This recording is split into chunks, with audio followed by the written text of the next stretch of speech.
You're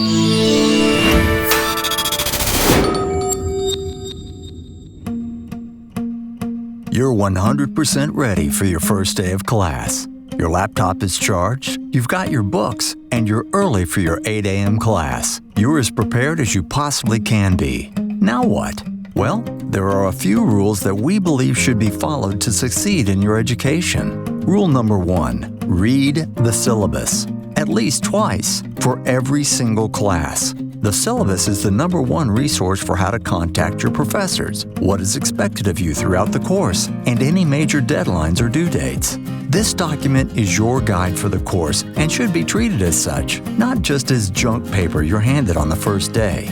Professors often quiz you on their syllabi or hide Easter eggs just to see if it's actually read. I've seen anything from extra credit points to a gift card hidden around campus have been found within the syllabi. Rule number 2.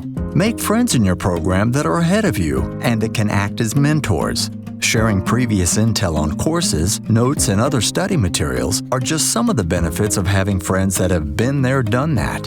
And once you've been in the program, you can become that mentor to others. Just like you wouldn't navigate a new town without Google Maps, you should never navigate college without mentors.